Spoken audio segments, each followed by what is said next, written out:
Hello students, uh,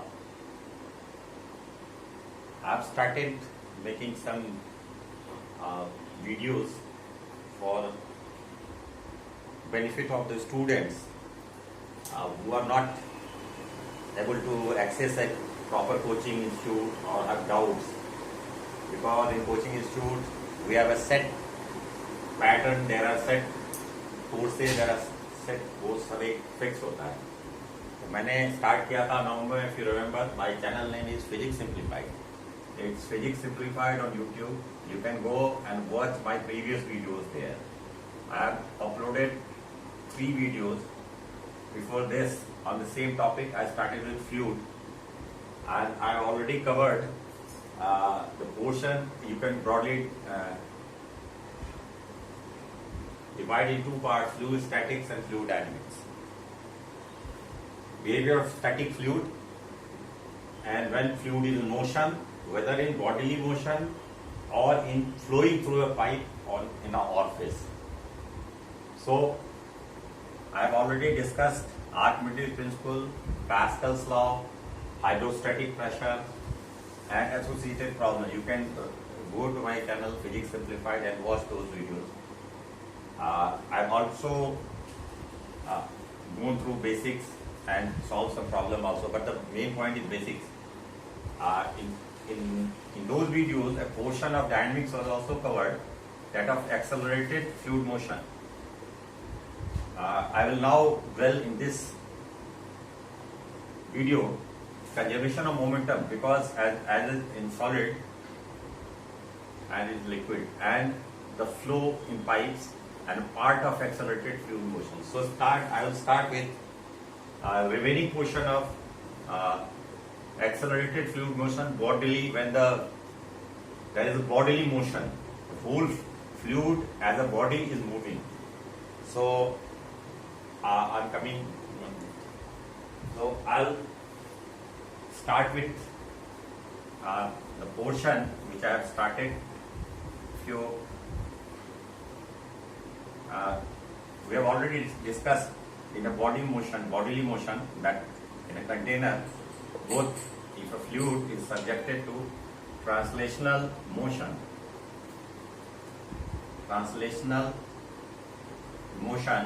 as well as rotational motion,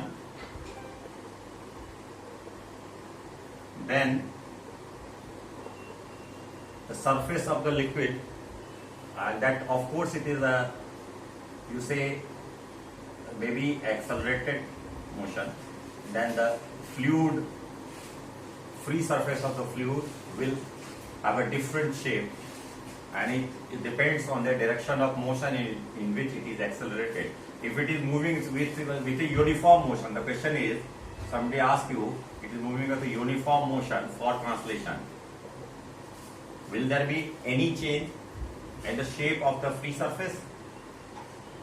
No, because the acceleration will be 0. Ax, you say dv x by dt, or if you say ay, if there is a 2-dimensional motion, both are 0, since vx, vy are constant.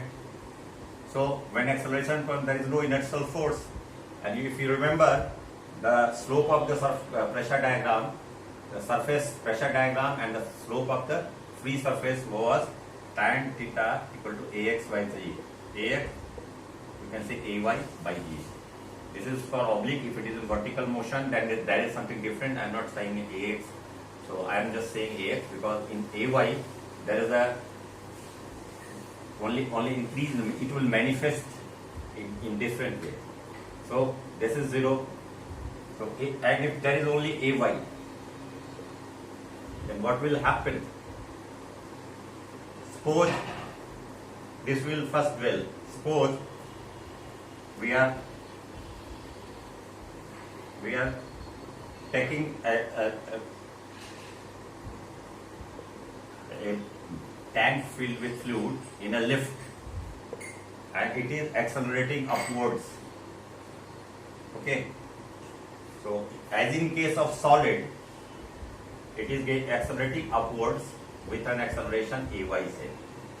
So what will happen if a body is placed, solid body was placed in the lift, and lift was going up with acceleration A1. So in this case, we can draw analogy.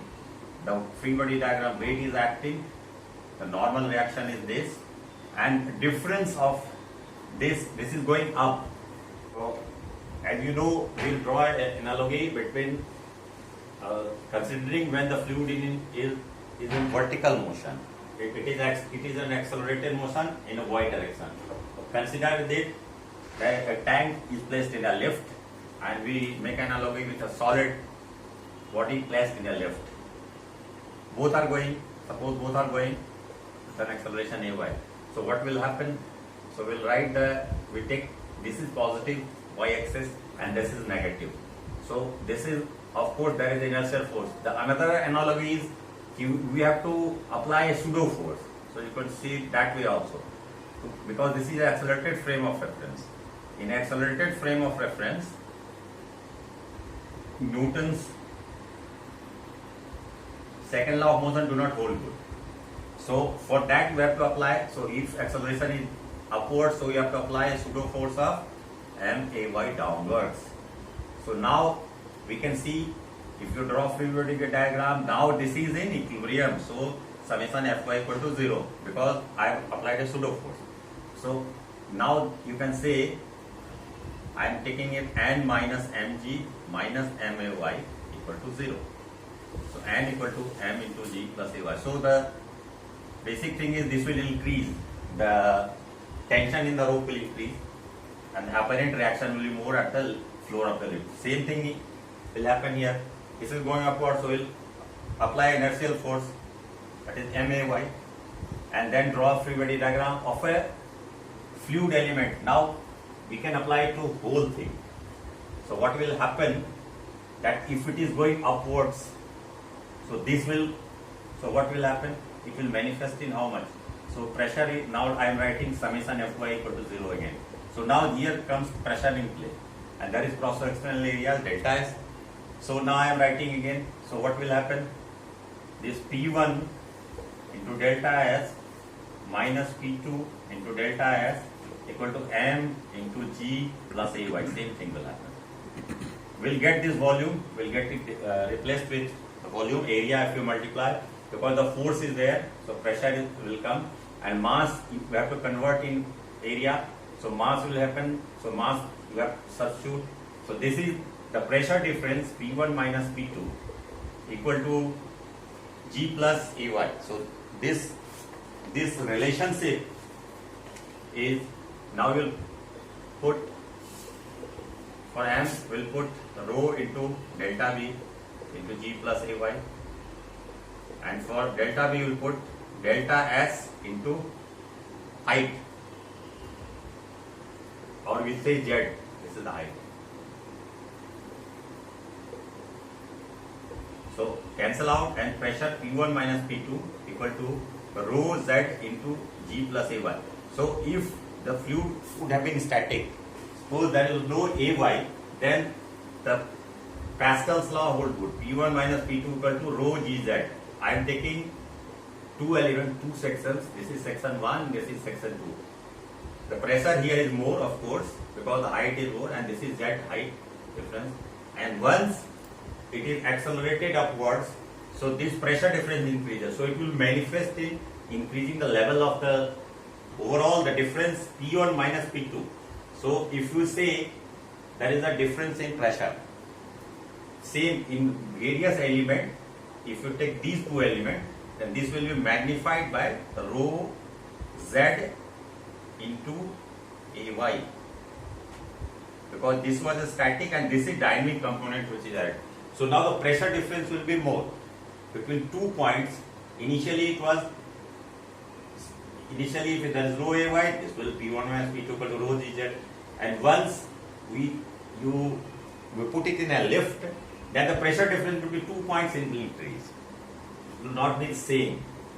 So that way we can say here, if you calculate it here, suppose here the free surface, it will always be 0, because this is atmospheric pressure. So I can say P2 is 0 in this case, and I want to get P1 at a height h. So I have to substitute here, and I will get rho h into g plus ay. Initially it was rho gh and now it has increased. So the base pressure is increased. Now the reverse is that if the lift is going downwards, then this will be minus. Simple ay will change. Plus minus I can say. So we can say when there is a vertical motion, if a fluid is in vertical motion, in bodily motion, bodily means the whole fluid is going up, whole fluid, then there is analogy, complete analogy between a solid and liquid. Considering here that instead of normal reaction, here pressure comes, because that is the thing, fluid always exerts pressure. So this question you may get. Now if you extend it, the same thing we can extend. I have drawn an analogy. Now same thing we can extend. Suppose a container again is given a two-dimensional acceleration. So the acceleration given is axi plus ayj.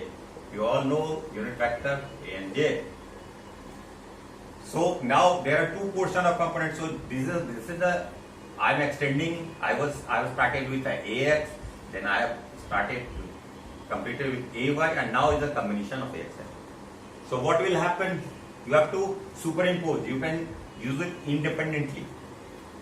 First we will see through ax what is the pressure diagram. So that you know P2 minus P1 dP by dx equal to ax by j. This can be superimposed at a particular point because this is uniform. This will be uniform. If you draw a section, this effect will be uniform. This will be decreased or increased by rho z into g plus minus ay. So at a particular point z below the fluid, this will be whether it is going up, in this case going up, it is going up, so it will be rho g plus ay. This point, suppose this is point A, so P1 will be this will increase. Initially it was rho gz, but now it is increased. And if it is accelerated because this is this one, so of course the liquid surface will be like this now. So now what will happen? This is a uniform addition. But this will linearly vary from this to this. So there is a gradient now. So the resultant diagram, if you can draw, the pressure diagram will be something like this. Agreed or not? This is rho z into ay, uniform, and from this to this, because going this way, so this will be calculated from this. So P2 minus P1, if I kept it P1, so this is tan theta equal to, this slope is ax by g. This slope is ax by g. So if there is, suppose because here it is 0 atmospheric pressure, but for considering this is initially there was additional pressure plus this, so total is rho g z plus ay, and this z either you can see this z is now there is an addition to that you can calculate from this, and the total pressure here is this, so you can calculate pressure and force everywhere. If you want to, because this is a trapezoidal diagram, so if you want to calculate the base pressure force at this end, suppose the cross-sectional area of the beaker is given, so you want, then area is there, so this is a linear variation, so this will be uniform. F1 equal to, you can calculate from this, and F2 equal to this from a linear half into say P3 into this, and total add and then multiply, and then you can get total force. Now the force has changed considerably. This is, I think, you will not get anywhere. I have seen so many books. This is a complete picture that you started with AX. I have also shown that it is moving with a uniform motion. There will be no change. There will be no change in the pressure. It will be static pressure. It is going this. It is going like this. The pressure diagram will be this. And circular you have already seen. That is a parabola. So I think I am done. And this portion is over. And any question, if you have understood the basic, then you can solve any question. I have tried to make it conceptual rather than solving from different type of problem. Analogy with a solid body, this is very important to note. I think you can solve anything, and if you have questions, then you can ask me at my You can ask me at my channel and YouTube. I'll answer those. Thank